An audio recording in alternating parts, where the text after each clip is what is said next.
Hey guys, welcome to another video. Apologies once again, it's been quite a while. I'm trying to do videos almost every week, but things always get in the way. Anyway, the sun's actually out for once. The only downside is it's about 3 degrees. Right, today's video is a topic that everyone always just gets a bit nosy about and just wants to know. But I can understand why, to be honest. You know, if you are seriously considering a car like this, any AMG vehicle, for a lot of people, it's a big consideration as to whether you should get the car or not, whether you can actually afford the car or not. It's something that it's quite sunny. It's something that I considered, you know, it was a very big factor for when I bought this car. And you know what? Overall, it's not as bad as you think in terms of running costs. Now, depending how you look at it, this is a step up from my previous C43 AMG. Even though this has a little bit more power, but you know, it's a completely different engine, completely different model, and completely different tech.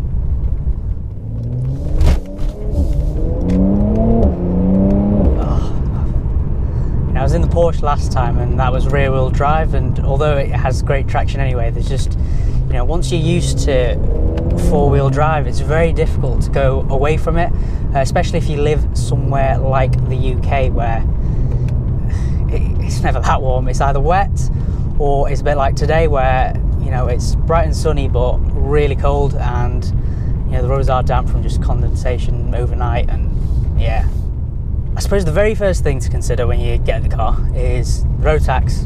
When I bought this from Mercedes, I didn't buy brand new. The car had just under 9,000 miles on the clock. Generally, a dealership would and should pay for the first year's road tax. Oh, that's a very nice McLaren. That's a 570. I got distracted there. Generally, they'll pay for the first 12 months. And a car that's based off, it's changed in the UK, that's based off CO2 emissions. I can't remember what it was or how much they paid, but I assume it was a few £100. After that though, from the second year onwards, for petrol cars it goes to kind of like a flat rate of £145 a year.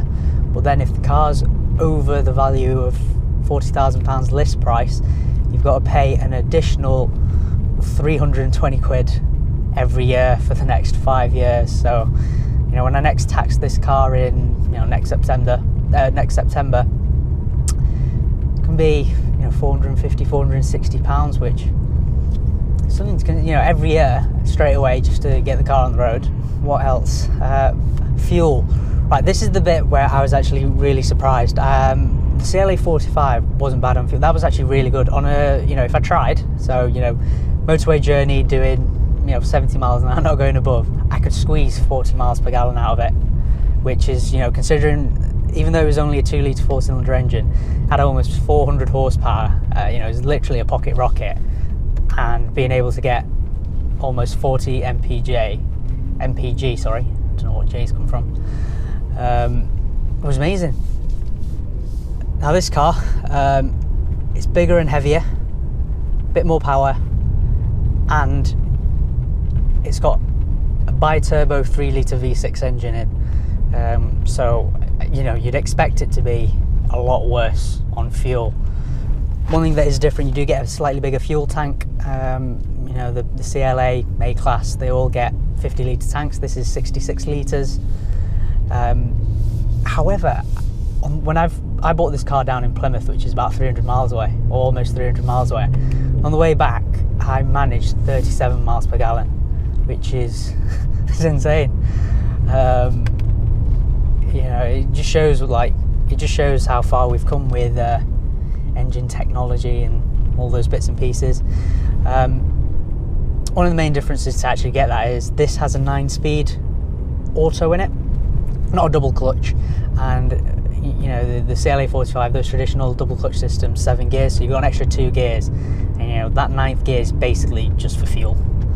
So that's how it does it. So you can imagine around town, you know, it's not great. I'll probably do around 20, or if I'm being a hooligan, teens, as low as 10 sometimes. But yeah, overall, more than happy with it. You know, in terms of how much it costs to fill the tank, well, I think that the cost of fuel changes. So, I mean, when I last did this the other week, it was £80, and I'll get like 500-600 miles from a tank. It obviously varies on the type of driving you do.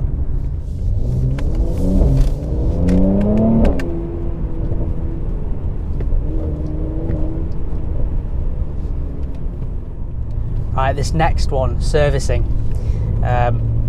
Got a top tip for you on this one. Learn from my mistakes. When I had the CLA45, I did not take out a service care plan thing, you know, where you kind of spread the cost, like you pay monthly basically. I just did it so that when each service came around, I paid for it there and then. Now, what I didn't realise was, with AMG servicing, it gradually gets more expensive. So the first service was just over £400, like £440, something like that. Fair enough. Expected no less. And they don't really do much, but it's just so you can say it's had a full AMG service history. So they just kind of charge you whatever they want. Then the next one was 670 odd, just under £700, and then the third and final one before I sold the car was 900, or over 900 actually. It was just shy of £1,000, which, yeah, you know, everyone does say get yourself a service pack.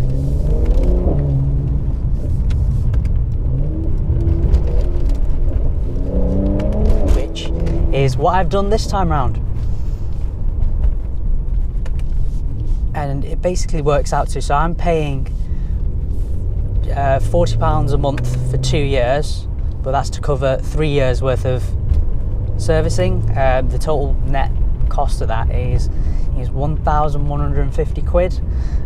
So over 3 services, what is that? I don't know, someone do the math. It's about, it's actually less than £400 per service, which is better than the CLA45. And, you know, this is still an AMG vehicle. So, you know, if you do get, whether it's a C43 or anything, you know, the A45, the new CLA45, a C63, opt for the service pack. And then also it just means, you know, if you do sell the car beforehand, you can say, well, it's got a service pack on it. Right, what else is there to tell you about? Tyres. When I bought the car, like I said earlier on, it had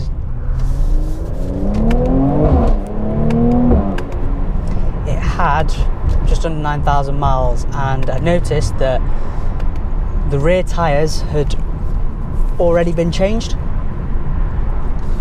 As standard, you get Continentals, which same, I had those on my CLA45 as well, and they're awful. Get rid of them as soon as you can. At the minute, I've got some Pirelli P0s on the rear. The previous owners obviously already changed the tyres. Front tyres are still all right, and now, you know, the mileage is just under 10,000 or 9,500, something like that. The tyres I would recommend are probably Michelin Pilot Sport 4S's, which is what I had on my CLA45, and they were amazing.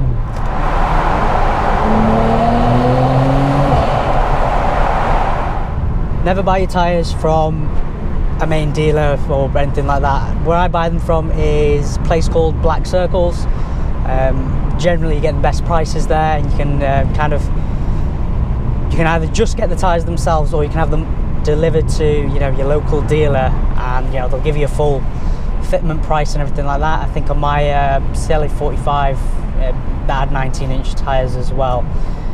It was about just under £200 per tyre, and in the entirety of me owning my CLA45, I changed the front set twice, the rear tyres, because it was a Haldex 4-wheel drive system, which meant that, you know, it was basically front wheel drive most of the time.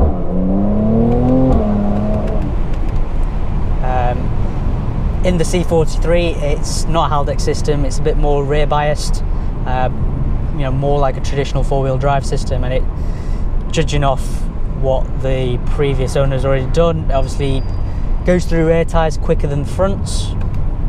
But again, it's nothing like crazy. It's not been bad or anything like that. But there you have it, guys. Those are so far the running costs I can see with this car. You know, if there's anything else that I might have missed out, or you want to know a bit more detail, let me know down in the comments. Send me a message on Instagram, whatever. I'll do my best to answer them. Obviously, I've had the car for a few months now, or almost a few months. No real issues to report. It is a bit more tame than the CLA 45. You know, I do miss those loud pops and bangs.